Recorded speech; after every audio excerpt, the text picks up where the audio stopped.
Salve, ouvintes e ouvintes do podcast do lado esquerdo do muro, no Conexão Israel. Estamos de volta mais uma semana. Eu, Marcos Lorenstein e João Miragaia. Fala aí, João. Fala aí, Marquinhos, beleza? Tranquilo. Na boa, João, tá de ressaca das eleições, João? Não, acho que as coisas estão começando a cair. A ficha está começando a cair aos pouquinhos, né? A ficha israelense ou a ficha brasileira? A ficha israelense. Israelense. Israel.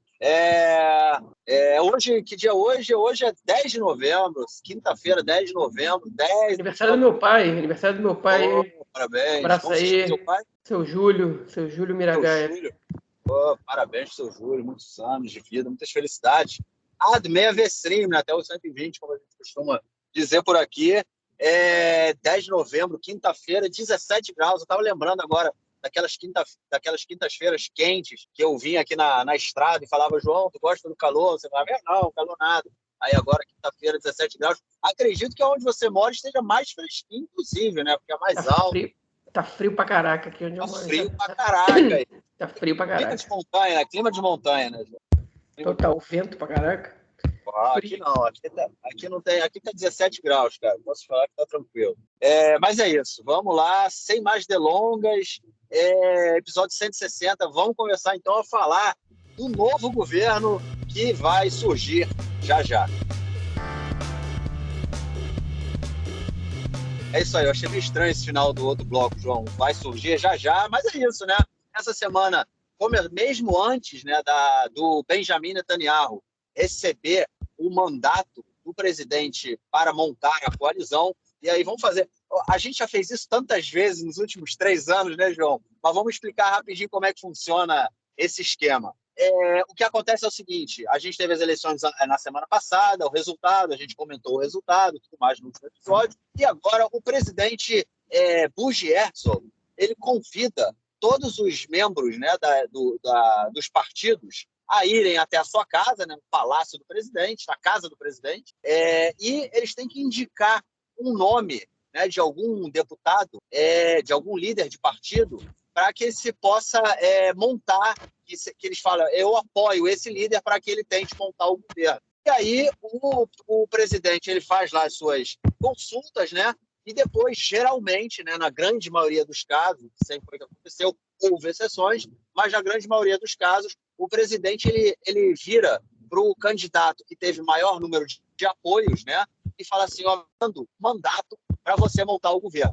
E aí esse candidato, esse parlamentar eleito, né, ele recebe, ele começa a negociar com os outros partidos, né, com os outros não, indicar uma outra pessoa para que tente aí negociar e montar um novo governo. Enfim, obviamente, como a gente comentou lá no último episódio, né, em função do resultado eleitoral, quem vai receber o mandato é o Benjamin Netanyahu, apesar não, né, as negociações entre as lideranças aí da direita sionista, né, como um todo, já começaram, mesmo ainda o Bibi não tendo recebido oficialmente, né, o mandato do presidente Herzog. E aí, essa semana, o presidente Herzog começou aí as conversas, né, convidar as lideranças para sua casa, para que eles pudessem conversar, para ver quem ia ser o indicado, e, enfim, e muita coisa aconteceu que a gente vai estar comentando nesse bloco. Mas antes da gente entrar nisso aí, João, vamos comentar da primeira, da ligação do Biden, né, para o primeiro-ministro, vamos dizer assim, né, posso dizer primeiro-ministro eleito, mas enfim, para o Benjamin Netanyahu, que vai ser aí o nosso, de novo, primeiro-ministro, e recebeu o apoio do Biden congratulando aí pelo resultado eleitoral. João, no último governo, né, quando o Bibi saiu e entrou o Bennett e o Lapid, a gente comentou que foi um governo que ele foi visto assim com bons olhos, né? Ninguém, o Biden principalmente, ele não queria trabalhar com o Bibi, principalmente em função de todo o apoio que o Bibi deu para o Trump, né? E da relação que foi construída, vamos dizer assim, da aproximação do Bibi com os republicanos e não com os democratas. Mas agora o Biden vai ter que engolir o Bibi aí pelo próximo período, né? Pois é, eu acho que a má relação que o Netanyahu ele deixou, pelo menos essa lembrança negativa, foi muito mais em função dos constantes conflitos que ele teve com o Obama do que com o puxa-saquismo dele em relação ao Trump. Até porque, enfim, quem leu o livro do Barak Ravid, sobre o qual a gente falou aqui, a relação do Netanyahu com o Trump não era tão boa quanto a mídia fazia parecer. Mas o problema é que a relação do Netanyahu com o governo Obama era terrível, era muito ruim, os dois viviam em confrontos, não se levavam bem. O Netanyahu passou por cima do Obama algumas vezes, inclusive indo fazer um discurso a convite de congressistas republicanos no Congresso dos Estados Unidos e, enfim, sem o respaldo do Obama, o que enfureceu o Obama, porque chefes do Poder Executivo dificilmente passam por cima dos seus paralelos, né? Nessas situações, enfim. E o Biden, para quem não se lembra, era o vice-presidente do Obama. Então, esse telefonema ele é protocolar, né? É uma parabenização pela vitória nas eleições. Enfim, o Likud estava em polvorosa, todas as páginas de Twitter, todos os membros do Likud estavam divulgando essa ligação e contando o que o Biden falou para o Netanyahu, etc, etc e tal. Mas isso não significa muita coisa, ao contrário. A gente sabe que o governo Biden está com os dois pés atrás em relação às dores de cabeça que o potencial governo israelense que está se formando agora pode dar para eles agora. Inclusive, hoje mesmo, né, o Itamar Ben-Gvir, o virtual ministro da Segurança Pública aqui em Israel, a gente vai falar sobre isso daqui a pouquinho, enfim, o sujeito mais asqueroso que a gente já teve na Knesset até nos últimos 30 anos, pelo menos, ele hoje compareceu ao ato de recordação do Rabino Meir Kahane, né, que é o seu mentor espiritual, do qual ele se afastou na teoria, né, das ideias, né, do Meir Kahane ultimamente, até para não ser banido da Knesset pela Suprema Corte, por ser apoiador de ideias terroristas, etc. Mas ele foi no ato de recordação, que é um ato que eles transvestem, eles legitimam esse ato dizendo que esse ato acontece não porque o Kahane era especial, porque está apoiando as ideias dele, mas sim porque ele foi morto num ataque terrorista, e, enfim, isso por si só lhe dá um ato de memória ao seu assassinato. Mas quem frequenta o ato do Kahane sabe que não é... Quem frequenta, quem lê, né, que sai, sabe que isso não é exatamente o que se reflete, né, nesse evento. Discursos racistas são proferidos, anti-árabes, e, enfim, louvando um sujeito que foi proibido de estar na Knesset pela Suprema Corte, justamente pelas ideias racistas dele. O Ben-Gvir foi lá, né? Enfim, e aí o governo Biden, através de um assessor de política internacional, né, do Ministério das Relações Exteriores, na verdade, os Estados Unidos chamam de Secretaria de Estado, que chama Ned Price, ele, enfim, disse que estão muito preocupados com a forma como o governo israelense, ou seja, membros do futuro governo israelense, estão lidando com o legado de uma pessoa como Kahane, né? Enfim, como isso pode se ver na prática nas mãos de pessoas de extrema-direita. Esse foi o comunicado. Então, essa ligação do Biden com o Netanyahu ela é protocolar, né? Eu acho que o Biden está com os dois pés atrás aí, porque o Netanyahu vai dar muita dor de cabeça para o governo norte-americano. Essa é a verdade. Não o Netanyahu em si, o Netanyahu em si também vai. Ele vai encher o saco por conta do acordo com o Irã, que deve estar para sair.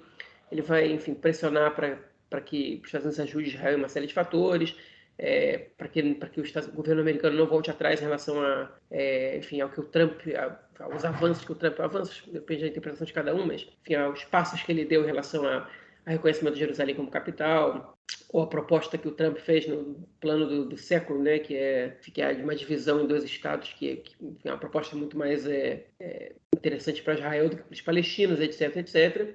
Né, inclusive que chegou a dar carta branca para a anexação de parte dos territórios da Cisjordânia. Então o Biden sabe que isso é um problema para ele, e o Netanyahu sabe que o Biden não é o Obama. Não, perdão, não é o Trump. Também não é o Obama, mas, enfim, principalmente não é o Trump. Então, tudo isso é o que está em jogo aí, mas o governo ainda nem tomou posse, a coalizão ainda nem foi formada. O Netanyahu ainda não ligou para o Bughi Herzog, para o presidente, disse Alá Beadi, né? Eu tenho nas minhas mãos o governo, então a gente está se antecipando às crises que provavelmente vão acontecer, sem saber se elas realmente vão acontecer. Eu só queria fazer um comentário aí sobre esse ato, né, já que você já entrou nesse ponto aí, ato em memória do Kahane, né? Uma coisa que me chamou muita atenção em toda essa questão aí das eleições, eu acho que é um período, né, que ele é muito simbólico, são dias tão próximos, né, porque a gente teve a eleição no dia 1º de novembro, no dia 3 de novembro foi o resultado eleitoral, né, que decretou, né, o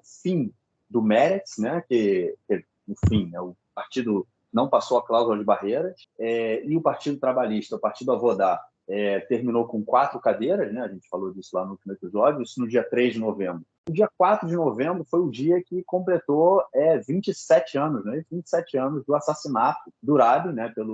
Bom, a gente não costuma falar o nome dele aqui, então vou manter essa tradição, não vou falar o nome do assassino. Enfim, que era um karranista, né? Lembrando que o Ben-Gvir, né, que foi a maior estrela dessa eleição aí que a gente teve na semana passada, como o João falou, né? Um karranista, porque apesar de ele estar tentando esconder isso, né, João? Quem apoia o Kahana, quem tem foto do Kahana em casa, quem vai a ato de Kahana, irmão, é karranista, né, cara? Não tem que fugir disso. Então, por mais que ele esteja tentando passar uma imagem de tá mais como é que chama isso? É mais calmo, né? Menos violento, menos racista, vamos dizer assim. Não é na verdade quem é o Ben-Gvir, né?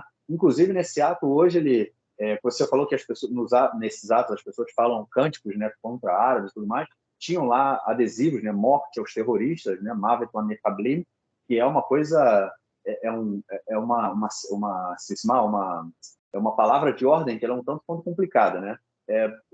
Vamos dizer, né, que a gente possa um cara que ele comete o atentado terrorista, né, ele seja preso, né? Ele foi preso e aí ele seja condenado à morte. Vamos dizer isso existe, essa lei existe em vários países. Aqui, né, não existe essa lei, mas quando eles falam isso de Mavet Lamekablim, né, morte aos terroristas, a gente tem que levar em consideração também que tem por trás disso, né, que é todo um discurso de que todo árabe é terrorista, todo árabe que de alguma forma resiste à ocupação, resiste à presença judaica, principalmente em qualquer lugar, né, enfim, também na Cisjordânia, ele é chamado imediatamente de terrorista, né? Uma criança de 13 anos que joga uma pedra num soldado é terrorista. Um cara de 70 anos que joga uma pedra num soldado é terrorista, mesmo que ele tenha sido agredido por um colono e o soldado que estava do lado dele não fez nada. Enfim, né?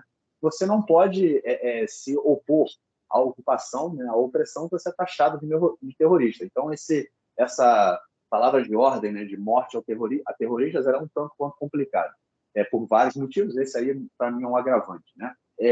Enfim, e aí a gente teve, no dia de hoje, né, dia 10, ou seja, em 10 dias, né, nesse mês, a gente teve a eleição, a ascensão do karranismo, a derrocada da esquerda sionista, o dia, né, que se lembra o assassinato do Rabin, e agora o dia que se lembra aí a morte do terrorista Kahana, do fascista Kahana, enfim, do Kahana, e, enfim, tudo nesse período muito curto e nesse espaço de tempo aí que a gente vê que tudo mudou, né? Porque lembrando que em 95, quando o Rabin foi assassinado, o Meretz tinha 12 cadeiras, agora não tem nenhuma, e o Avodat tinha 44 cadeiras, e agora tem 4. Né? Ou seja, em 27 anos a gente vê que o que o assassino fez lá em 95, né, surtiu efeito. E tudo num período, tudo em datas bem próximas. Né? Foi a ascensão do karranismo 27 anos depois, o triunfo do karranismo, né, e o fim da esquerda sionista, né, vamos dizer assim, essa crise gigante da esquerda sionista, e que colocou aí todo o sistema político, todo o quadro político, né, principalmente para a área mais liberal, numa situação bem complicada. Bom, mas vamos então à nossa próxima notícia do bloco para a gente falar sobre essa questão aí da formação do novo governo, né, João? Novo governo formado, todo mundo agora querendo correr atrás dos cargos, né? A gente tem poucos partidos envolvidos nisso tudo, ou seja, a divisão do bolo ela acaba ficando não posso dizer um pouco mais fácil, né? Mas enfim, tem mais. O Likud ele vai poder guardar para si mais ministérios, mesmo que sejam ministérios de menos força, né? Mas enfim, o Netanyahu vai poder dividir aí os ministérios mais de acordo com seus interesses internos também do Likud.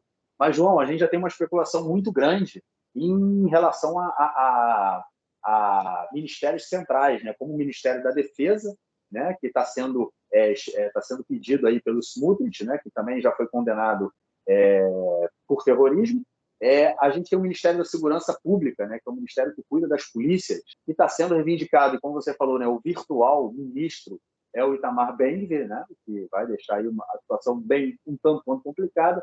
E a gente tem uma especulação também da possível ida do Aryeh Deri, que já foi preso por corrupção para o Ministério das Finanças. Pô, João, vamos botar o cara ali na cena de outro crime, cara? Tá difícil isso. O que você está vendo aí de toda essa especulação aí em torno do novo gabinete do Benjamin Netanyahu? Lembrando que ele foi preso por corrupção e ele acabou de ser, enfim, de fazer um acordo com a justiça por outro caso de corrupção para que ele não fosse preso, né? Então não foi só um caso. Mas enfim, eu vou voltar no Deri daqui a pouquinho, porque eu quero fazer um comentáriozinho pequeno sobre o que você comentou do ato de memória do Rabin, porque, enfim, a Knesset também realiza um ato de memória do Rabin, né? E essa semana a gente comentou até no grupo do Conexão Israel, teve discursos muito fortes, né? Enfim, acusando o Netanyahu de ser incitador e o Ben-Gvir de ser, enfim, um representante do assassino hoje na Knesset, né? Enfim, o Ahmed Tibi, que é um deputado do Hadash-Tal, né? Do partido Tal, partido de eleitorado árabe, também fez um discurso muito, muito forte, muito, enfim, concreto, muito conciso. A líder do Partido Trabalhista, Merav Mihaeli, também acusou o Netanyahu ali. Enfim, mas o que foi mais significativo nesse ato da Knesset foi o fato do Bezalel Smotrich, líder do Partido Sionismo Religioso, ele ter usado os holofotes para atacar o Shabak, que é o Serviço de Inteligência, é o Serviço de Segurança Geral de Israel, que enfim, é um serviço de inteligência praticamente, é uma espécie do Mossad, né, interno, a gente já falou assim muitas vezes, né, que o Mossad que atua dentro de Israel e nos territórios. O Mossad em si atua fora, atua no resto do mundo. Aqui dentro, né, de Israel, nos territórios ocupados, o que atua é o Shabak. Shin Bet para alguns, Sherut Bitachon Klali. E o Shabak, entre outras coisas, ele tem a função de proteger o primeiro-ministro, mas ele também, enfim, investiga os potenciais terroristas ou criminosos, enfim, que ameaçam a segurança nacional do meio judaico, além dos árabes, né? Enfim, o Shabak falhou, obviamente, na proteção do Rabin como primeiro-ministro, ainda que o Rabin tenha se recusado a usar colete à prova de balas, que ele não acreditasse que pudesse acontecer alguma coisa, ainda que já tivesse havido uma tentativa de assassinato, de homicídio a ele antes do caso ter sido executado. E o Bezalel Smotrich, ele fez um discurso na Knesset dizendo que o assassino apertou o gatilho e ele tem culpa pelo que ele fez, mas o principal responsável pelo que aconteceu foi o Shabak, porque não protegeu bem o primeiro-ministro e porque colaborou com grupos e com pessoas que estavam tramando o assassinato e fazendo incitação para poder chegar a outras pessoas com objetivos políticos, etc, etc. Fez um discurso de conspiração. Okay? E algumas pessoas viram por trás desse discurso do Smotrich uma tentativa de legitimizar o assassino, tipo, de normalizar, de já começar a preparar o terreno para pedir que ele seja libertado. Ele foi condenado à prisão perpétua, okay? Mas para pedir que ele seja libertado. Ou seja, estão começando um processo de aceitação. Olha, um discípulo do Kahana, enfim, o Ben-Gvir, para quem não sabe, né, um deputado que provavelmente vai ser ministro, ele provavelmente não, com certeza vai ser ministro, a gente não sabe do que exatamente ainda. Ele, naquele momento, ele arrancou um pedaço do carro do Rabin e disse, quando ele foi entrevistado ali, do mesmo jeito que a gente chegou no carro dele, no símbolo do carro dele, a gente pode chegar nele também. Ou seja, ele fez uma clara ameaça de assassinato ali, ele era menor de idade, tinha 16 anos, uma coisa assim. Enfim, então está ali um representante dos que de alguma maneira ameaçaram o Rabin, né? Na Knesset, e agora uma normalização do assassino. Por outro lado, tem gente que acredita, como por exemplo o Amos Harel, que é um colunista do Haaretz, que o objetivo do Smotrich não é exatamente normalizar o assassino, mas sim jogar contra o Shabak, né? Jogar contra o Serviço de Segurança Geral. Porque qual é o interesse dele em fazer isso? O Shabak, ele tem uma divisão que investiga judeus extremistas. Okay? E o próprio Smotrich, ele tem uma pasta no Shabak, né, de investigação contra ele.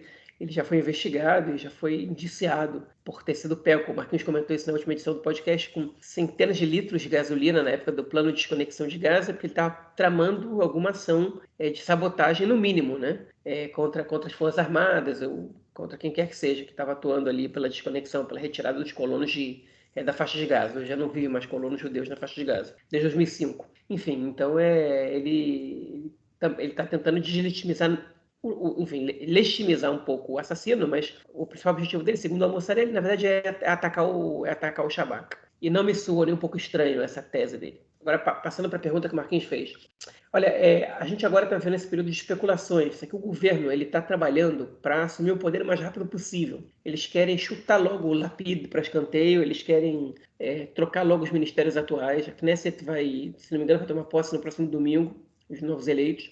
Enfim, e aí, para o governo, eles querem anunciar logo que a coalizão está formada, mas eles precisam fechar algumas questões. E a gente agora está falando da questão dos ministérios, e depois a gente vai falar um pouco sobre os pedidos especiais dos partidos, entre eles um especial, né?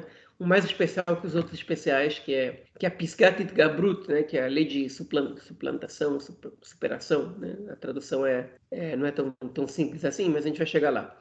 Enfim, o Netanyahu, ele está tentando negociar com os partidos que vão compor o governo um jeito dele poder manter o controle sobre os principais ministérios, ainda que parte desses ministérios vão ter que ser entregues a outros partidos. Né? Quando alguém do Likud assume um ministério desses, o Netanyahu tem mais poder. Por outro lado, o próprio Likud, alguns membros do Likud, como o Dudem Salem, o Israel Katz, que foi pego numa gravação essa semana, e outra pessoa que agora eu não lembro quem é, também um membro importante do partido, decidiram que vão negociar a presença deles nos ministérios como um bloco, para que o Netanyahu não os passe para trás. Hein? Enfim, eles entendem que o Netanyahu ele não é confiável, okay? Os próprios correligionários de Netanyahu entendem que ele não é confiável, que não deixa ninguém crescer ali para cima dele, então eles formaram um bloquinho para negociar os ministérios e conseguirem sair por cima, porque se deixar o Netanyahu, deixa eles com uma mão na frente e outra atrás, ou no ministério sem relevância, que é o início do fim da vida política dessas pessoas. Enfim, então dentro do próprio Likud, Netanyahu está tendo que comer um dobrado. O Dani Danon, que é um deputado que voltou de um cargo diplomático depois de um tempo, já chegou dizendo que quer ser o presidente da Knesset e que se não for vai ficar muito decepcionado. Por outro lado, o Netanyahu tem outros planos, né? Ele e o Dani Danon nunca tiveram excelentes relações. Ele quer colocar outra pessoa ali, talvez o Amir Ohana, que foi ministro da Justiça e da Segurança Pública do Netanyahu, né? E talvez o Ofir Akunis, que é um deputado muito antigo, em geral, quem assume o cargo da presidência da Knesset é um deputado mais veterano. Enfim, se falou também do Yoav Kish, que entre os três eu acho o mais razoável deles. Também um deputado nem tão antigo, mas enfim, que tem o mínimo de moderação. Obviamente que tudo do ponto de vista de comparação com o que é o Likud hoje em dia. Né? Mas dentro do Likud a gente não está escutando falar muito em quem vai pegar qual ministério. Porque essa é uma conversa que está ainda muito presente nos governos de outros partidos. Então vamos a um, né? A gente está falando, na verdade, de 5 partidos, são só 3. Mas a gente tem que lembrar que o Partido Judaísmo da Torá, na verdade, é uma lista formada por 2 partidos ultra-ortodoxos ashkenazitas, que é o Degel Torá, que é a corrente lituana, e o Agudat Israel, que é a corrente racídica. O Degel Torá, que tem presença de grupos anti-sionistas ali. O Agudat Israel também, né? Mas o Degel Torá, eles têm como premissa não assumir ministérios no governo, porque alguns grupos eles não querem dar legitimidade ao Estado de Israel moderno, né? Pode parecer muito contraditório para quem está escutando, e realmente que eles sejam votados para o parlamento, que eles façam parte do governo, que eles atuem em comissões na coalizão, mas eles não assumem ministérios. Né? Então, eles provavelmente vão pedir a Comissão de Finanças, que historicamente é dada para eles. Né? O Moshe Gafni, que é o líder desse partido, ele foi presidente da Comissão de Finanças por muitos anos e provavelmente vai voltar a ser agora. Mas eles não vão assumir o ministério. E o Agudat Israel, que é o outro partido do bloco, eles historicamente têm pego, nos últimos anos, o Ministério da Saúde. E aí, com o fracasso da atuação do Litzman, que inclusive foi o que tirou ele da Knesset agora, né, obrigou ele a renunciar, esse ministério, ele mudou de ministério para o Ministério da Habitação, e não se sabe qual ministério o Agudat Israel vai receber, mas dificilmente vai receber mais que um. Esse é o lado mais fácil para o Netanyahu lidar. Já o outro partido ultra-ortodoxo, né, que é o Shas, que são os sefaraditas, né, os judeus orientais, o Shas aceita ministérios, historicamente eles também pegam o Ministério do Interior, mas se fala agora, né, surgiu o nome do Aryeh Deri como ministro das Finanças, né, que é um dos ministérios mais importantes, né, de qualquer país do mundo. O Aryeh Deri tem um discurso de esquerda, né, enfim, de olhar para as pessoas, para os pobres, de políticas assistencialistas para melhorar a situação da população pobre. Ele não executa muito essas políticas que ele prega na época de campanha, e agora ele teria uma oportunidade, e isso deixou ele um pouco preocupado, porque o que ele vai fazer quando ele tiver na mão esse ministério tão importante, né? Que decide o orçamento de vários outros ministérios, enfim, que tem o dinheiro na mão, né? O dinheiro esse ministério tem um orçamento pequeno relativamente, mas ele decide o orçamento da maioria dos outros ministérios. Então, é uma questão muito complicada, né? Você tem que saber o que fazer com isso. E o Dery não tinha gostado dessa ideia a princípio, mas depois passou a gostar. E agora ele quer ser o ministro das Finanças. Mas ele está brigando ali com algumas outras pessoas.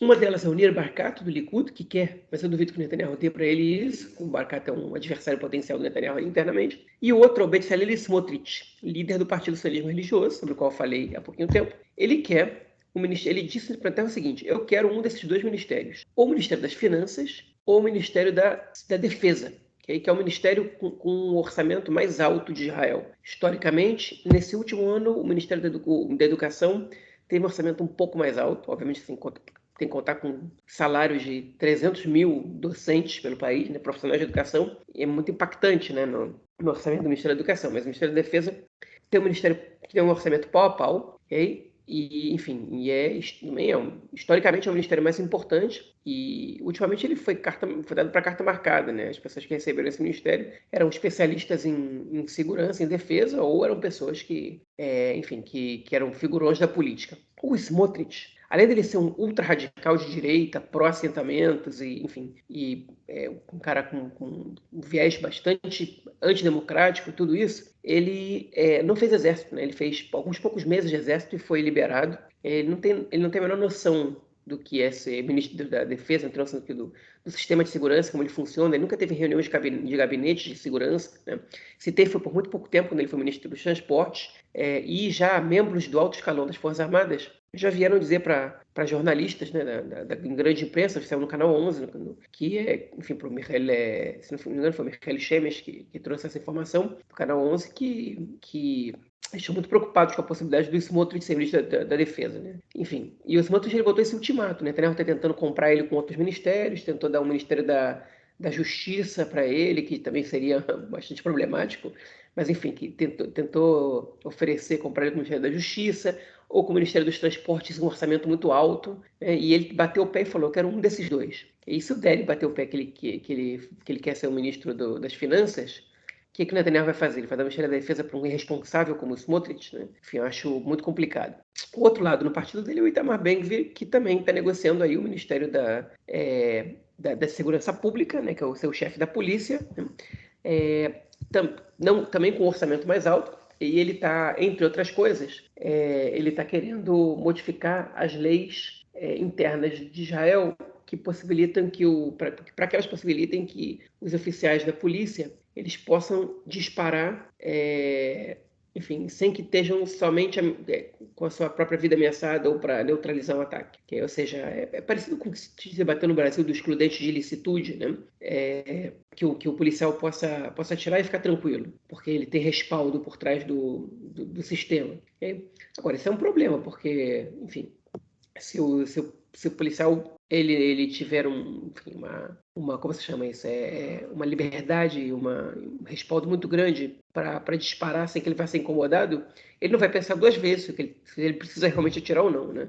E um país com leis, ele limita as possibilidades de qualquer pessoa que anda armado, da segurança, para que elas possam disparar, porque isso está mexendo com a vida das pessoas, né? Isso é o que garante que os países democráticos eles possam manter, né, a sua polícia sob algum controle.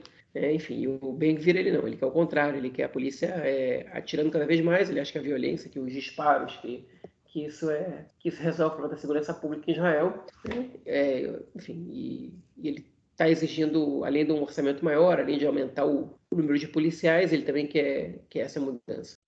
E essas são as discussões que a gente está vendo agora internas no governo Netanyahu. Ele ainda tem outros ministérios muito importantes que não estão sendo falados agora, como o Ministério da Educação, né, que eu citei, como o Ministério das Relações Exteriores, que também é um ministério muito importante em Israel, entre outros, sobre os quais a gente não tá escutando falar muita especulação, provavelmente porque não estão sendo solicitados pelos partidos que vão compor a coalizão, porque com o Likud o Netanyahu se acerta depois. Ele vai ter que arrumar cargos para algumas pessoas, por exemplo, o Yariv Levin, que é o número 2 do partido, que é o principal escudeiro dele ali, Ele vai ter que arrumar cargo para ele, vai ter que arrumar cargo para o Duda Salem, que foi muito votado nas primárias do Likud, vai ter que arrumar cargo para Miri Regev, enfim, e a princípio essa coalizão sendo formada, só para vocês terem uma ideia, ela teria só 9 mulheres entre os 65 membros. 9 mulheres era a quantidade de ministras que tinha no último governo. Só de ministras. Não, o último governo tinha, se não me engano, mais de 20 mulheres na coalizão, dos 61. Esse com 65 vai ter 9 mulheres. Né?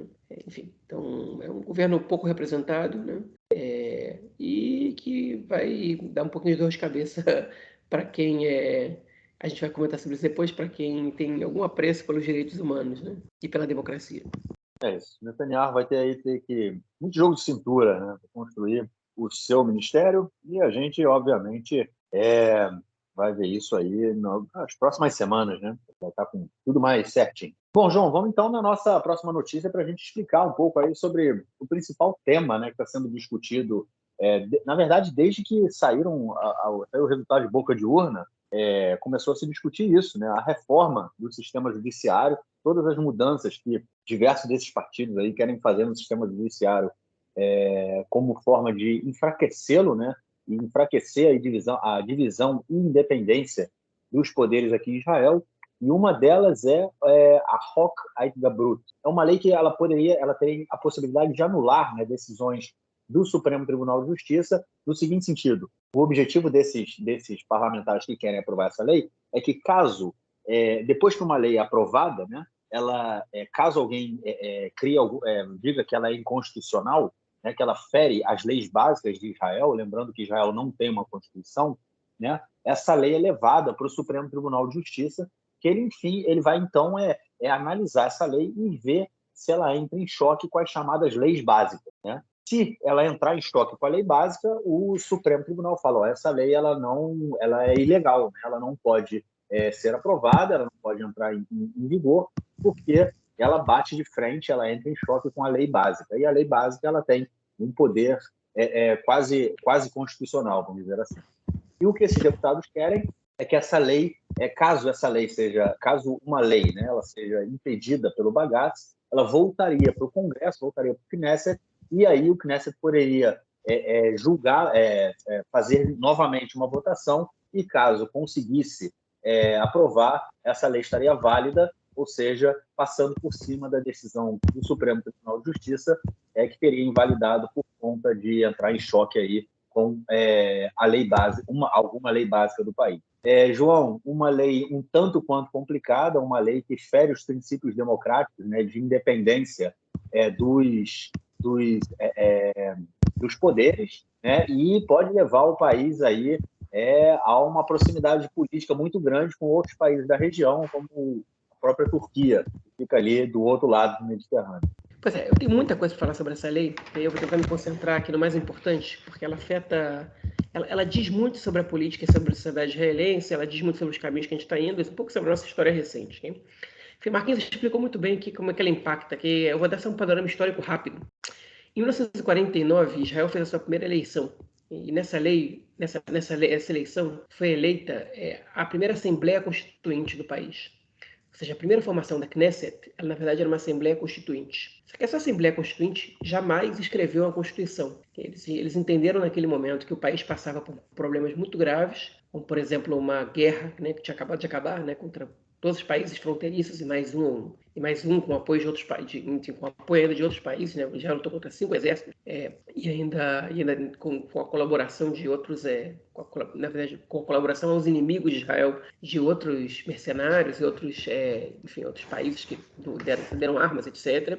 O país estava recebendo uma grande quantidade de olim, de imigrantes, e tinha que absorver todos aqui, que dá trabalho, que dá casa, possibilidade das pessoas viverem. Já construiu uma infraestrutura e o Estado decidiu naquele momento que a Constituição não era prioridade. E nunca escreveu essa Constituição. Israel até hoje não tem Constituição. E como é que funciona a lei israelense? Você não tem Constituição, você não escreveu praticamente nada. A lei israelense funciona com base no o que o Estado não legislou, valia o que era a lei do mandato britânico. E o que o mandato britânico não legislou, valia o que era a lei do Império Otomano. Okay?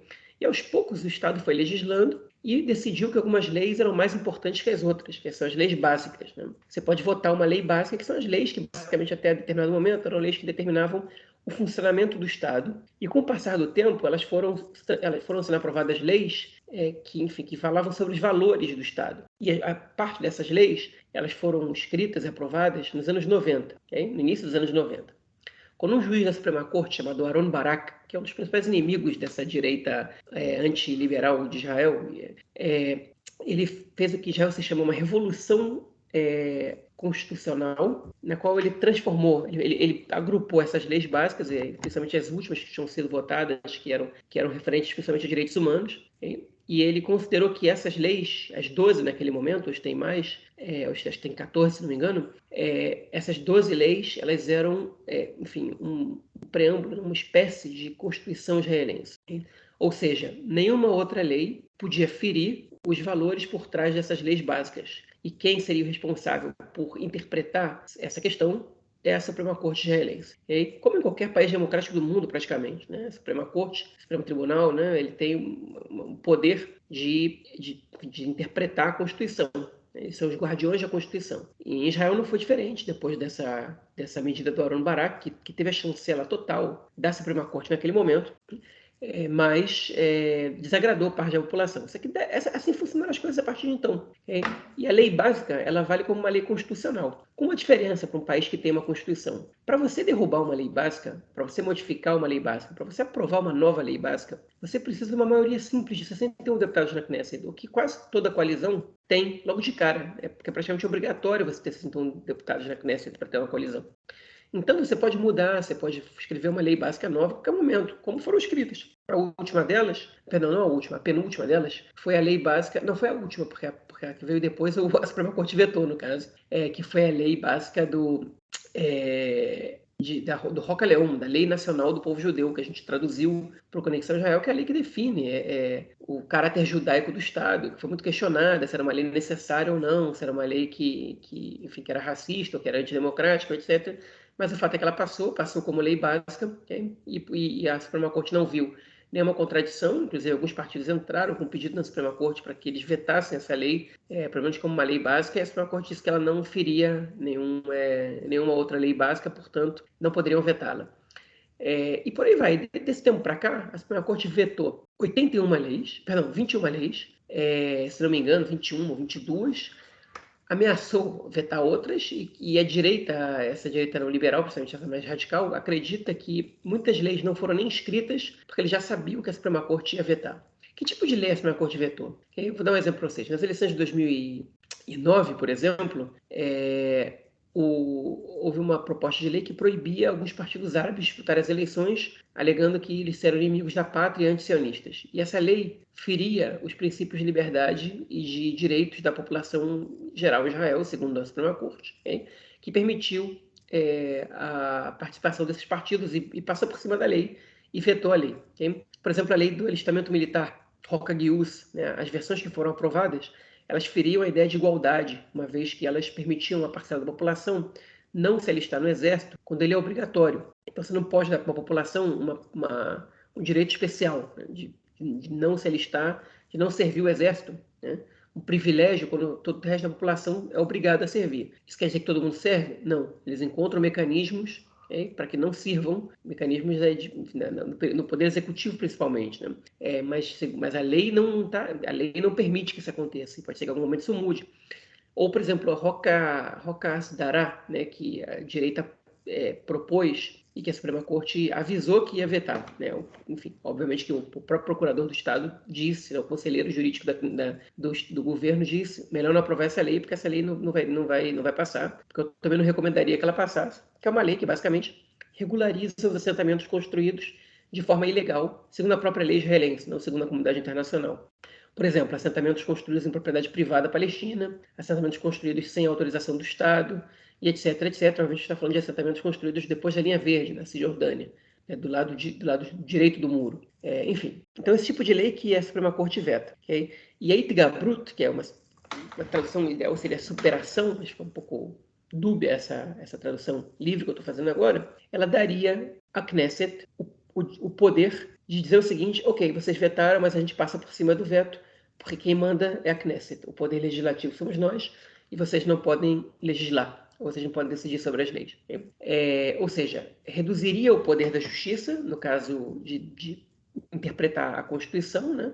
O que é praticamente uma máxima na maioria dos países do mundo. Tem uma exceção à regra entre os países democráticos, que é o Canadá. O Canadá tem uma lei semelhante a essa, ainda que o sistema político e jurídico do Canadá seja muito diferente do de Israel, né? Para começar, o Canadá é uma república federativa, o que Israel não é. Os estados canadenses têm também uma legislação própria, etc, etc, enfim. E é o único país, a única democracia que tem uma lei como essa. Em todos os outros países, a Suprema Corte ela tem uma tarefa de interpretadora da Constituição, né? E tem um poder, né, de poder influenciar em legislações caso elas não obedeçam às diretrizes básicas do Estado. Além disso, já existe uma possibilidade de itiga bruto, de superação nesse caso, em Israel, ou seja, o legislativo pode passar por cima de uma decisão da justiça, mas por tempo, enfim, ele tem que aprovar a lei, eles têm que vetar, eles têm que incluir dentro da lei uma itiga bruto, né, uma superação, e essa proposta ela tem um período de 4 anos, né?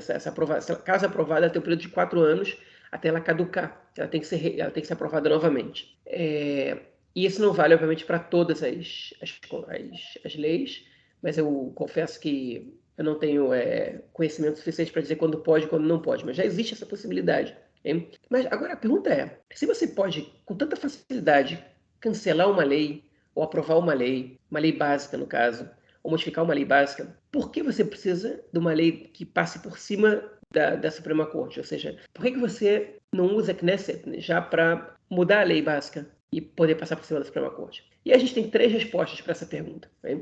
A primeira delas é porque as principais leis básicas que incomodam esses segmentos que estão no poder agora são as leis que garantem direitos humanos, né, principalmente a população árabe, mas não só. Para minorias, etc. E você cancelar essas leis básicas pega muito mal na comunidade internacional, pega muito mal em Israel, né? Enfim, e vai respingar em uma série de fatores além das pautas que eles estão tentando aprovar. A segunda razão é por uma disputa clara que existe entre essa extrema-direita, essa direita não democrática, com o sistema judiciário, ok? Primeiro porque os seus valores de democracia são diferentes. Eles dizem, bom, a gente tem maioria, a maioria decide, acabou. E nós somos o poder legislativo e vocês são enfim, um corpo praticamente técnico, que não foram eleitos com voto da população, então vocês não têm o direito de decidir quais vão ser as leis do país, e sim a gente, né, que é uma questão ideológica, sobre a qual eu vou me estender um pouco depois. E a terceira razão é o fato de que eles querem medir realmente forças, porque a Suprema Corte ela é o último freio que essa direita não democrática em Israel tem para poder fazer o que eles quiserem. Né? Por exemplo, aprovar leis que proíbem, que dão o direito de pessoas a não vender propriedades, ou prefeituras a não vender propriedades para árabes. Né? Ou, por exemplo, esse Hok HaSderim, né, que é uma lei que regulariza construções em propriedade privada palestina. Né? Enfim, e etc. Então, esse é um último freio, é uma disputa que eles têm para o seguinte, olha, a gente aqui vai acabar com essa farra de vocês, agora quem manda é a gente é a maioria e acabou. E se essa lei passa, pode ser que o Balad, por exemplo, com o Partido Árabe, não possa concorrer às próximas eleições da Knesset, ou que alguns deputados sejam proibidos de concorrer por votação interna da Knesset, que pode simplesmente decidir que não podem concorrer às eleições pessoas que não apresentarem fidelidade à pátria, e que isso vai ser definido por um governo de extrema-direita. Enfim, e mais uma série de fatores. Então é uma lei muito perigosa para quem é adepto da democracia liberal, para quem acredita que deve haver uma divisão de poderes e que enfim, você deve garantir às minorias representatividade, okay? E etc. Agora, como é que a gente chegou nessa situação? Há 5, 6 anos, eu traduzi um discurso do Yair Golan, que era um deputado do Meretz agora, que enfim, obviamente não entrou na próxima Knesset, porque o Meretz não elegeu nenhum deputado. Quando ele ainda era general do Exército, sobre os processos que estão acontecendo agora em Israel, ele fez esse discurso no dia da lembrança do Holocausto, no ato militar, que ele fez um discurso sobre os processos que estão acontecendo em Israel naquele momento, que se assemelham ao que aconteceu na Alemanha nazista. E ele foi detonado por esse discurso, né? E foi taxado de extrema esquerda, etc, blá blá blá. Quando na verdade ele fez um discurso, enfim, que qualquer pessoa que se identifica com a democracia liberal podia sentir que alguma coisa de verdade tinha nele. E ele, enfim, para mim foi um discurso correto no ponto, bem interessante. Né? Eu tenho muitas críticas ao Yair Golan como deputado, como político, né? Enfim, mas o discurso naquele momento foi um discurso importante, okay? E ele, enfim, naquele momento até o centro democrático de Israel optou por se distanciar dele, né? E depois mais ainda, porque ele enfim, acabou sendo taxado de extrema esquerda.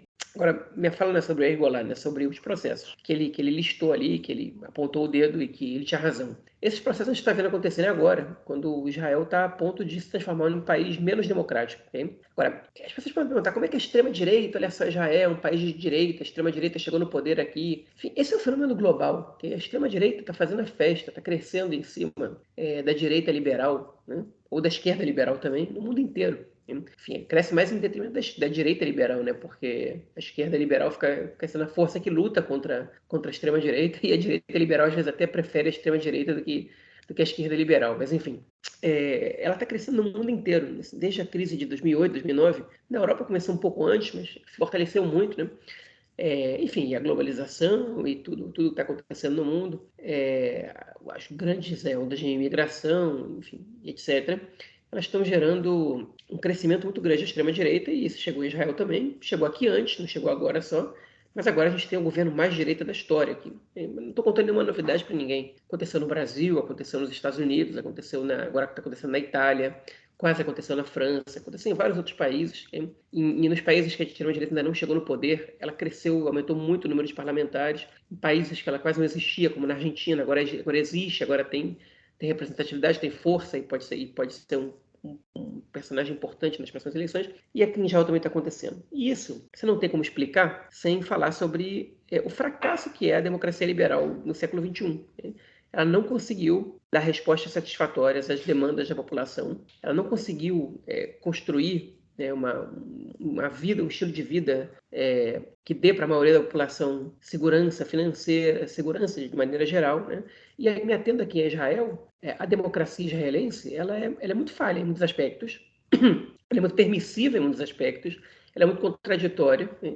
E todas essas contradições e todos esses conflitos que ela gerou e que a gente viu revertido no sistema político israelense, elas mostraram que está tendo aí como se chama? Qual o termo que a gente usa para isso?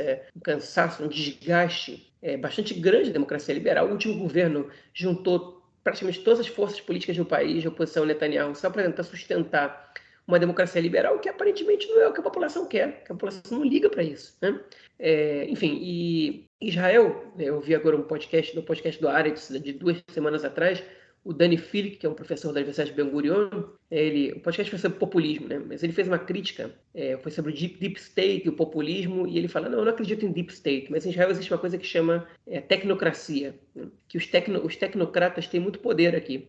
Eles decidem sobre fatores muito relevantes acima dos políticos. Por exemplo, o Banco Central de Israel é totalmente independente. Como que o governo eleito não vai ter poder sobre a política monetária do país, né?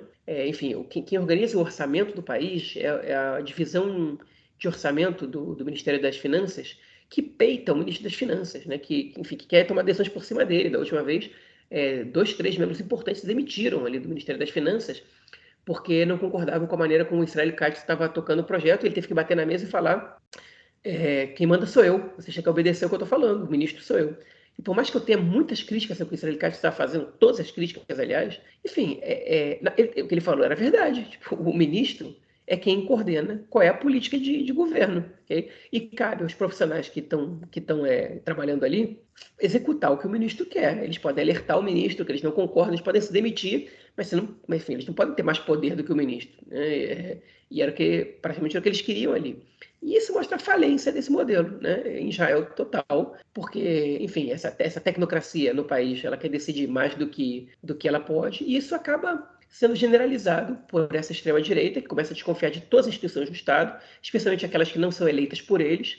Isso chega, inclusive, na justiça, que não é eleita por eles mais ou menos, né? Porque tem representantes da Knesset, do governo, da sociedade civil. Então, enfim, a escolha de nomeação de juízes ela é feita de uma maneira bastante democrática, a meu ver, mas realmente não é voto direto. Então, as pessoas começam a desconfiar de tudo, de todas as instituições, e ver conspiração aqui e ali, né, que é esse deep state, E o Netanyahu contribui muito para isso, quando ele diz que o julgamento, que os casos dele são coordenados pela polícia e pela justiça para derrubar um cara de direita, e você está em um estado de guerra, vivendo atentados terroristas, facilita que esse discurso transite entre a população, porque você fala, esses caras aí, na verdade, são inimigos da pátria, estão trabalhando pelos palestinos e blá, blá, blá, blá, e pelos árabes, na verdade eles são pró-árabes, não são pró-Israel, não sei o que lá.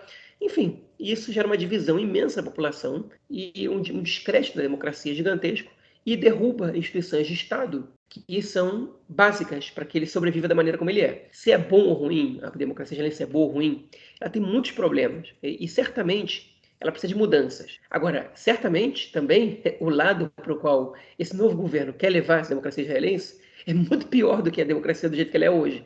É retrocesso, né? Nem retrocesso, que Israel nunca nem foi isso. Enfim, é ir para um lado que a gente nem conhece. E esse é o perigo aí que mora o perigo. Enfim, e para terminar, a gente não sabe exatamente qual vai ser essa proposta.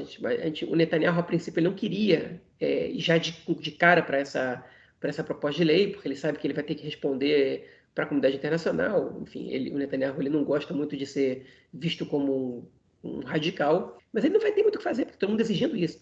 Todos os partidos que fazem parte da coalizão, inclusive o partido dele, estão exigindo essa medida. E ele não vai ter outra escolha. Ele vai ter que votar. Não sei se ele está se preocupando muito com isso, se isso é muito importante para ele, que não tenha, né? Que isso não passe, mas para a gente né?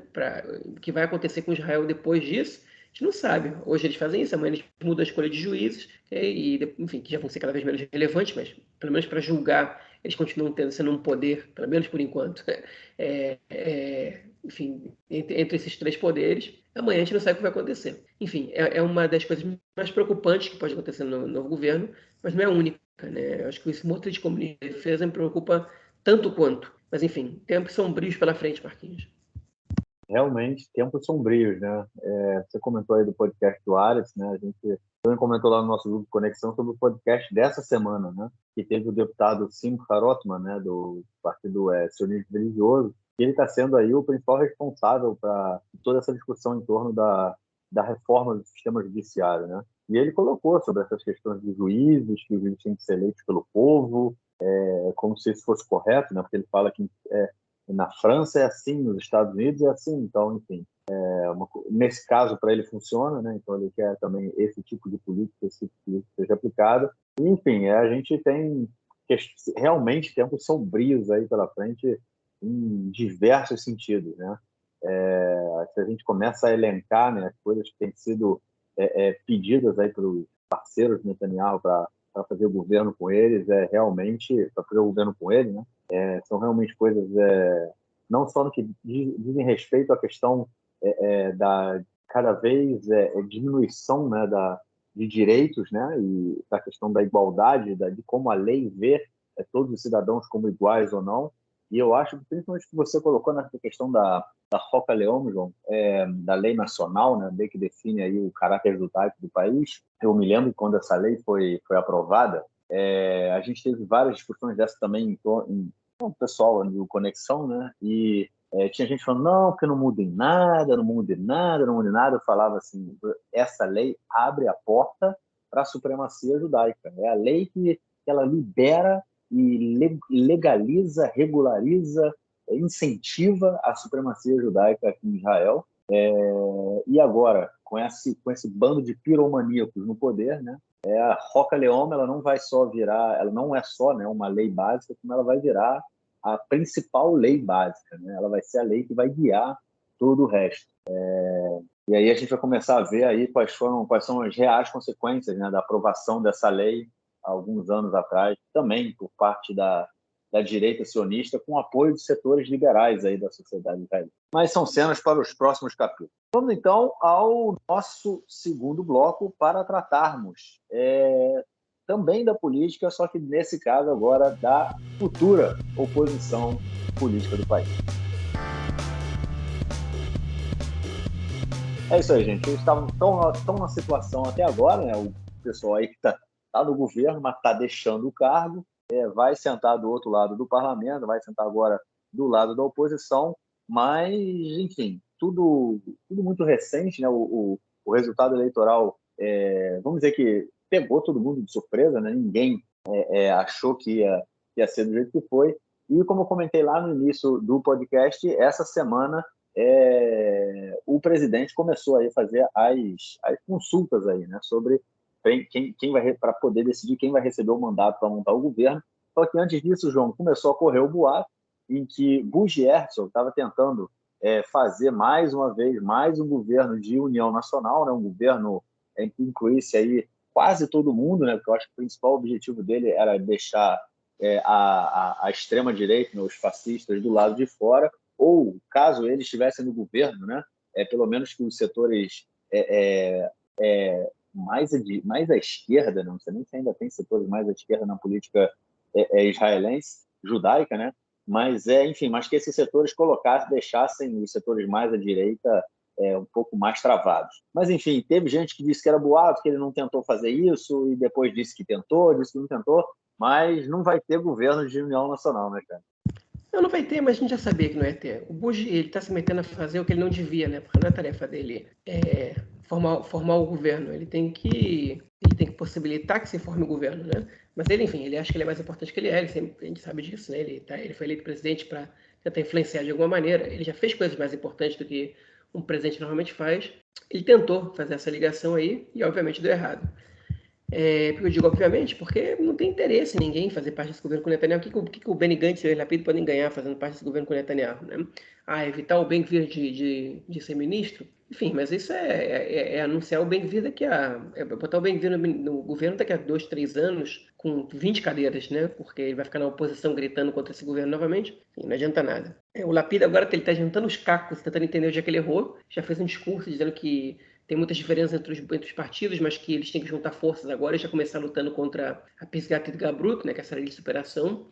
Ele tem razão, mas ele sabe que vai ter muita gente na oposição. Ele não tem uma oposição coesa como o Netanyahu teve. Ele não é líder de ninguém. A Merav Mihaeli, do Partido Trabalhista, detesta ele, que a distância dele. O Benny Gantz também não vai com a cara dele. Enfim, o Meretz era um partido que ele tinha uma melhor relação, não passou a cláusula de barreira. Os partidos árabes não o veem como líder. Enfim, talvez com o Lieberman ele possa ter uma relação melhor e possa seguir essa liderança dele. Mas o Lapid também não é um cara especialista em fazer oposição. Não foi bom como líder da oposição, não foi presente, não foi propositivo, não foi forte, né? Muito diferente do Netanyahu, enfim, do Likud. Uma vez que, enfim, a Daphne Aliel falou isso agora, uma jornalista do Canal 12, no podcast que ela apresentou, a última edição agora que acabou, chamado Sim Política, né? Fazemos Política. O que o Lapid tem a apresentar? Qual o discurso dele? Né? É o discurso de que primeiro o Estado, depois a política. Nós fazemos o bem pelo Estado, né? Enfim, como é que você vai derrubar um governo com esse discurso? Tipo, o Netanyahu, o Likud, de uma maneira geral, eles disseram o seguinte: não importa se a gente vai votar contra os nossos princípios, a gente vai derrubar esse governo, a gente vai botar eles um contra os outros e acabou. Eles foram pegos gravando, eles foram gravados falando isso, né? Membros do Likud, a Miri Regev, por exemplo, não tem esse negócio do direito das mulheres, dos deficientes, dos soldados, foda-se tudo isso, perdão pela palavra. A gente vai agora derrubar o governo. A nossa meta é votar contra e vamos derrubar o governo. O Lapid, o discurso que ele tem, não pode fazer um negócio desse. Se ele fizer, ele vai ser cobrado depois. Enfim, você vai ser igual a eles, você vai fazer o que você falou que não ia fazer. Enfim, isso é muito complicado. E o Lapid tem que também entender como é que se faz campanha. Okay? Porque a campanha dele foi muito fraca. Né? Foi uma campanha para tentar mostrar para o bloco dele que ele podia ser primeiro-ministro. Beleza, ele foi desafiado pelo bloco dele, não conseguiu ter essa coesão e ele tentou. Né? Mas, enfim, ele precisa entender que a campanha começa agora, não começa depois. Já passou esse tempo de campanha, começa no período eleitoral. O Netanyahu, desde o primeiro dia do governo Lapid, do governo Bennett, no caso, ele transformou esse governo em ilegítimo. Né? A gente comentou aqui sobre como é que foi quando o Netanyahu passou o bastão para o novo governo. Ele não parabenizou ninguém pelo resultado das eleições. Ele o tempo todo disse que roubaram as eleições da gente, com votos da direita, vocês fizeram um governo de esquerda. Enfim, não cumprimenta, não fazia as reuniões semanais com o primeiro-ministro. Né? Ele, como líder da oposição, tem que fazer uma reunião semanal com o primeiro-ministro. Ele não fazia. Né? Enfim, porque ele não queria dar legitimidade para esse governo. E o tempo inteiro foi um governo formado com apoiadores de terrorismo, se referindo ao Partido Árabe Irã, né? Partido Árabe Islâmico, ainda que essa acusação não enfim, ela está no campo da retórica, porque ninguém do Irã jamais foi acusado por ser apoiador do terrorismo, ao contrário do Itamar Ben-Gvir, por exemplo, que já foi até condenado por isso. Mas, enfim, Então, o Lapid tem muito que aprender com isso. A campanha tem que começar agora. Ele tem que, de alguma maneira, tem que escolher qual vai ser a estratégia dele para fazer esse governo durar o mínimo possível. E vai ser muito difícil para ele, porque não é um governo com 61, e é um governo ideologicamente forte, né? E que, tipo, forte eu digo coeso, né? Que não existem muitas contradições entre os partidos que formam esse governo, que não tem ninguém ali interessado no que o governo dure pouco, pelo menos por enquanto, que aí o Lapid vai ter que conseguir fazer o governo ter problemas entre si e nem com a justiça, pelo jeito, ele vai poder contar para isso. Ou seja, vai ser difícil impedir que o governo faça o que quer, né? E, enfim, ele precisa acordar. É isso, ele precisa acordar, mas eu acho que todo mundo, na verdade, precisa acordar aí, porque realmente, né, foi uma pancada para essa galera. Vamos então falar agora da Merav Michaeli, é isso aí, a líder do Partido Trabalhista, a que não quis se juntar com Meretz antes das eleições, desceram, na verdade, ainda estão descendo o sarrafo nela, né, João? Ela, eu acho que injustamente, mas ela está sendo aí responsabilizada pelo fracasso muita gente, né, a responsabilizando pelo fracasso do bloco, né, do bloco de oposição Netanyahu. Eu acho que ela pode ser responsabilizada.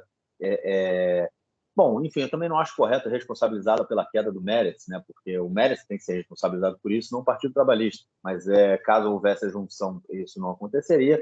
Mas, enfim, está sendo espinafrada aí na última semana a Mihaeli, né, cara? Ela está sendo espinafrada e com razão, né? Ela não é a grande vilã da história, né? E ela está sendo pega para Cristo, como se diz em português. Mas ela cometeu muitos erros e ela é muito arrogante de não admitir os erros que ela cometeu e de insistir no erro. Okay? Em sei que mundo que ela vive, que ela acha que disputa com a Lapid a liderança do bloco, ela não disputa com ninguém. Se não fosse o Yair Fink, que era o número 7 da lista do Partido Trabalhista, que decidiu pelas costas dela fazer uma campanha de sobrevivência do partido, campanha telefônica, enfim, e mostrar para as pessoas que o Partido Trabalhista pode ser que não passasse a cláusula de barreira, porque ela não queria fazer essa campanha de salvação na última rodada, né?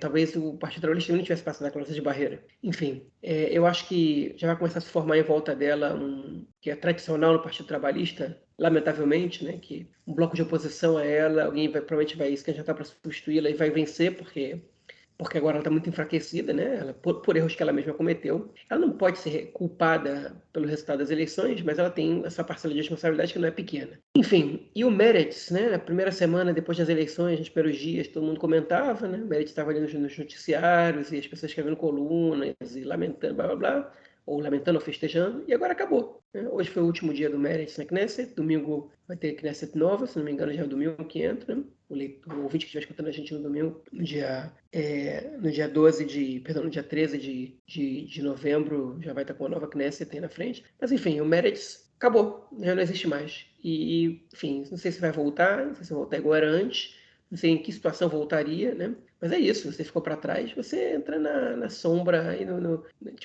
mundo das sombras, né? Aqui em Israel existe uma expressão que é o deserto oposicionista, né? Que é o deserto da oposição. Como é difícil você sobreviver ali muito tempo. Agora você não está nem na oposição, né? Você não tem nem representante da Knesset, isso aí enfim, lidar com o ostracismo total, né?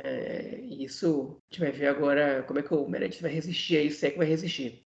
Enfim, e aproveitando a deixa, eu quero falar sobre o Benny Gantz, né? Que, enfim, a Daphne Lia, nesse mesmo podcast, ela levantou a possibilidade do Benny Gantz desistir da política. Enfim, o Benny Gantz, ele não entrou na Knesset para ser deputado, né?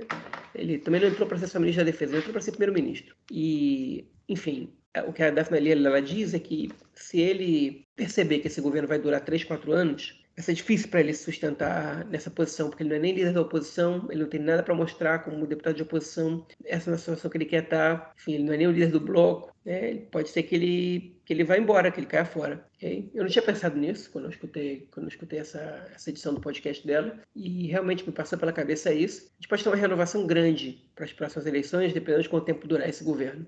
Okay? O que não necessariamente é uma coisa ruim, pode ser uma coisa boa. Na verdade, eu acho que ela tem... Enfim, dependendo do que acontecer com Israel, né? Em relação, pelo menos, à oposição, a renovação ela tende a trazer coisas boas mais do que coisas ruins. Realmente essa questão do Gantz aí pode ser interessante, né? Porque se a gente for parar para pensar, quando ele entra na política, ele foi o líder, né, do bloco anti-Bibi, né? Entrou no governo com Bibi, tomou aquela garfada, né, que ele tinha que assumir como como ministro, como primeiro-ministro, né, no lugar, enfim, Bibi deu aquela enrolada nele, aí a gente viu todo o processo, todos os processos eleitorais, e ele perdeu o espaço. No momento que ele entrou com o Bibi, né, entrou para fazer o governo de votação com o Bibi e foi garfado, ele perdeu completamente espaço, aí o Lapid entra, né, passa a ser o líder do bloco, e aí a gente vê o que tem. Mas realmente, é um cara que ele tem pouca experiência, e aí eu acho também, então, acho que tem uma análise interessante a gente conversar sobre aquilo que a gente comentou no último episódio, né? O aumento, bom, não sei se o aumento é a palavra correta, mas enfim, a perda da importância, né, dos militares na política israelense nesse momento, né? A gente tem 2 generais, né, que eram chefes do Estado-Maior, e a gente comentou que a gente teve muitos generais na política israelense, ainda tem, né? A gente tem ainda o Yoav Gallant no Likud, né, que é general, e tem outros, tem o Yair Golan, que agora estava no Meretz e não passou pelas de barreiras, que também é general, né? Enfim, mas os generais estão perdendo a importância, né? As pessoas não veem mais nos generais como políticos importantes, né? Como pessoas fundamentais na política, muito pelo contrário, ser general hoje em dia não garante, né, um sucesso político. Coisa que no passado era muito visível, né? E hoje em dia não é mais. E por isso também o Benny Gantz pode estar pensando aí nessa forma, porque ele em deixar, né? Porque, enfim, ele se torna irrelevante, né? Até porque, qual é a diferença do Benny Gantz para o Likud? Eu acho que é uma questão que a gente tem que sempre pensar também, né? Lembrando que se alguma coisa acontecer com o Bibi, ele for preso, ou enfim, por algum motivo ele não puder ser mais primeiro-ministro, pode ser que esse governo de extrema-direita ele deixe de existir, a gente passe a ter um governo de direita, com o Likud, com uma outra liderança, né? E aí o Lapid, o Gantz, né? Toda essa galera, porque, como a gente sabe, o problema dele, pelo menos que eles dizem, né? O problema deles é com o Bibi, e não com o Likud, né? Até porque a gente, nesse último governo aí que está acabando agora, a gente vê a continuidade, né? Uma política que o Likud levou nos últimos 12 anos aí, diversos. Mas é isso, vamos ver então o que vem pela frente. Bom, e a nossa próxima e última notícia do bloco é sobre mais uma proposta que está sendo pensada aí uma proposta não, né, uma exigência para a formação da coalizão que tem sido levantada, que é uma mudança, João, uma mudança na lei do retorno. É isso aí, a gente já fez algumas discussões sobre a lei do retorno em outros episódios, né? A lei do retorno é a lei que garante o direito de qualquer pessoa que tenha até a terceira geração, né, parente judeu, ou seja, se o avô, né, se o avô de uma pessoa é judeu, mesmo que a pessoa, o avô ou a avó, né, mesmo que a pessoa não seja judia, ela tem o direito de fazer aliar, né, de receber a cidadania israelense. Como a gente conversou, a Roca Shut, a lei do retorno, ela não define quem é judeu, mas ela define quem pode fazer a aliar. E agora, João, o que tem sido aí é uma mudança, né, nessa lei do retorno, para que seja, ao invés da terceira geração, seja colocada aí a segunda geração. Ou seja, se uma pessoa tiver o pai, né, ou a mãe judia, ele pode fazer, se tiver a mãe judia, de acordo com a lei, né, da religião, né, a Halakha, a lei judaica, a pessoa é judia, né, automaticamente. Feito pelo ventre, né? Agora, se a pessoa tiver o pai judeu, também tem o direito de fazer aliar, porém, se for a questão do avô, terceira geração, ele perde aí esse direito. Então, isso aí é uma questão muito interessante por diversos motivos, na verdade, mas eu acho uma questão interessantíssima aí, que é uma política anti-sionista, né, cara? Pois é, porque a gente entende de sionismo hoje, certamente, né? O sionismo clássico, né, cara? Como? O sionismo clássico, né? Certamente. Enfim, na verdade, a proposta do partido do Smotrich, do sionismo religioso, é que a lei só permita quem é judeu de ventre judaico ou convertido pela ortodoxia que possa viver em Israel, né? Enfim, então a lei era muito mais radical. Eles estão entrando em acordo para que tenha pelo menos o pai judeu, né? Eles estão negociando isso. Mas a gente não sabe o que vai acontecer nisso. O Lieberman, que é famoso por mudar de livro, enfim, agora ministro das Finanças, mas que futuramente é ex-ministro das Finanças, já foi ministro de tudo, né? E que é famoso de mudar de pauta toda eleição, ele já anunciou que essa vai ser a principal bandeira do partido dele, que vai brigar contra essa nova lei do retorno, manter o caráter sionista do Estado. Ele entende que o principal público votante dele são imigrantes Olim, né, da ex-União Soviética, muitos deles que não se enquadram nesse novo projeto de lei do retorno, e ele, enfim, sabe que essa bandeira pode render votos, né, pode trazer de volta alguns eleitores que já não estão votando nele. Olha, em geral, os países no mundo eles dão cidadania para até terceira geração, né? A pessoa que tem um avô italiano pode pedir cidadania italiana, português, mesma coisa. Israel dá para netos de judeus, Israel é um país jovem. Então essa foi a maneira que o Estado entendeu enfim, apesar do sujeito não ser mais judeu, nem de acordo com a lei religiosa, nem por identidade própria, ele tem direito de vir morar aqui, de ganhar cidadania por causa disso, e também porque foi o critério que os nazistas usaram para assassinar os judeus, mandar para os campos e para os guetos, né? Quem tivesse um dos 4 avós judeus. Né? E, enfim, seria romper com uma tradição histórica do país, uma lei que existe desde 49, né?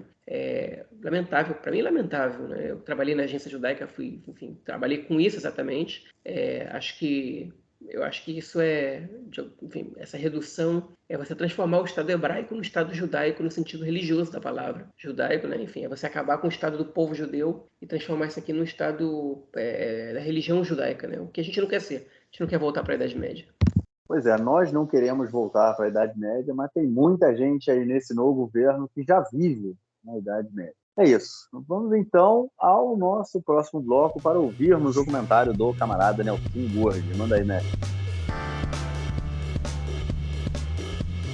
Meu caro Gorenstein, amigos do Conexão Israel, do lado esquerdo do muro, mandar um abraço para o João, que está colecionando as figurinhas da Copa do Mundo. Quem tiver figurinhas para trocar, pode escrever para contato@conexãoisrael.org e fazer o escambo com o João. Liga Israelense de Basquete Masculino tem a liderança do Maccabi Tel Aviv, seguido de perto pelo Hapoel Tel Aviv. O Maccabi Tel Aviv na liderança não surpreende, porque já ganhou 50 vezes o campeonato israelense, já ganhou 6 vezes o campeonato europeu, é um dos grandes times do continente, de modo esportivo. Agora, o Hapoel Tel Aviv está ali na liderança, disputando pau a pau com o rival da cidade. Isso realmente surpreende a boa campanha do Hapoel Tel Aviv. E teremos no próximo domingo o clássico Maccabi Tel Aviv, Hapoel Tel Aviv. Vai pegar fogo no boteco, vai ser um grande jogo com certeza.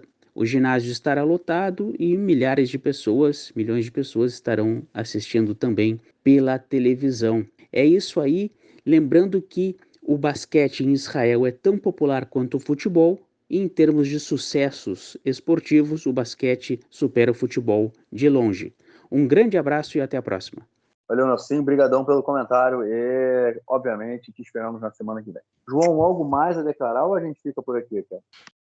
Eu imagino que o Nelson deve ter comentado, se não, né, a gente teve hoje, agora, um pouquinho antes da gravação desse podcast, a notícia que o Atzili, né, Omer Atzili, jogador da seleção israelense de futebol, que é acusado de crimes de gênero, de violência de gênero, se não me engano, de estupro também, estava sendo muito pressionado há um tempo e anunciou que desiste de jogar pela seleção israelense. Enfim, tem a ver com as acusações que ele tem sofrido. Enfim, ele foi muito pressionado, um cara que vai representar o país, se acusado de coisas tão graves, é um pouco problemático. E ele finalmente tomou essa decisão, porque o técnico da seleção israelense não tomou antes, né? Que também é outro absurdo. Mas enfim, o Nelson não costuma muito entrar em política quando ele comenta dessa parte esportiva, então eu vou acrescentar aqui, caso o Nelson fale, aí fica meu comentário também. E outra coisa interessante que saiu hoje é que durante a Copa do Mundo do Catar, que vai começar daqui a 2 semanas, vão ter voos diretos do aeroporto Ben Gurion para o Catar. Os dois países não têm relações. Não sei se são considerados países inimigos, mas, enfim, na prática, o Catar é um dos principais financiadores do Hamas, então é uma questão bem relevante essa. Mas vão ter voos diretos do aeroporto Ben Gurion para Doha, no Catar. E Israel aceitou que os palestinos possam viajar direto do aeroporto Ben Gurion sem passar por inspeções prévias e receber autorização para isso. Se é para ir para o Catar, eles vão poder viajar direto, ou cruzar para a Jordânia para viajar direto também. Que, enfim, o futebol aí mexendo com conflito, né, Marquinhos? É isso, né? Uma notícia bem interessante mesmo. E o mais interessante é que os dois países fazem questão de deixar claro que é uma medida somente para o período da Copa, que não é uma política de normalização, né? E principalmente pelo lado do Catar, né? Eles têm um receio muito grande, né? Em torno de tudo que pode acontecer. E aqui do lado israelense também estão deixando claro que não é algo, não significa que é um passo ali, como vamos dizer assim, a Arábia Saudita ter liberado os voos israelenses passarem pelo espaço aéreo, ou mais abertamente, né, mais profundamente, a relação que se criou agora entre Israel e os Emirados Árabes, e o Sudão também, né, enfim, Marrocos. E o Marrocos, inclusive, né, João, eu estava ouvindo no rádio que o Chas, ele está exigindo isso, que é uma coisa que é nova, né, que o Chas nunca tinha feito um pedido desse, mas o Chas está fazendo um pedido para indicar o embaixador israelense no Marrocos. Interessante, né, cara? E o Likud está negando, né? O Likud está negando. O Likud está negando? Olha só, eles não querem dar isso para o Chas. Eles não querem dar isso. Que loucura, né? Tá uma disputa, então, o Likud, né, que, enfim, quis ser, apesar da boa parte das suas lideranças serem ashkenazí, né, e ser o partido que... E acaba tendo grande parte dos eleitores do Likud tem de origem sefaradi, né, mizrahita. A maioria. Eu diria que a maioria. O Chas também, né? O Chas totalmente. O Chas totalmente. Pois é. É isso. Aí também... Tá numa briga aí para ver quem representa os judeus marroquinos. Judeu marroquino, pois é. Bom, só terminando aí na questão do aeroporto, então, porque, enfim, vai ser só também durante o período da Copa, né? Acabou a Copa, acabou esse voo direto, e o Qatar disse que se nesse período houver alguma aslamá, né? Como é que chama isso? Se algum aumento aí na violência, né? Uma escalada da violência entre Israel, né, e na Cisjordânia ou em Gaza, vai ser cancelado aí esse acordo temporário. Vamos ver. Lembrando, cara, foi na Copa de 2014, né, no dia do primeiro jogo da Copa, o Brasil estava jogando, né, foi o sequestro dos 3 meninos, né, ali no Gush Etzion, no bloco de assentamento perto de Jerusalém, e aí começou a guerra, né, logo depois, aquela última guerra em Gaza, em 2014. Depois a gente tem a Copa. Mas, enfim, essa Copa agora é novembrão também, não é no meio do ano. Mas é só uma curiosidade. Bom, é isso, João. Algo mais aí, cara? Ou ficamos por aqui, então? Ficamos por aqui mesmo. Beleza. Então a gente se fala na semana que vem e grava o nosso próximo episódio. Forte abraço, cara. Falou, até mais. Valeu.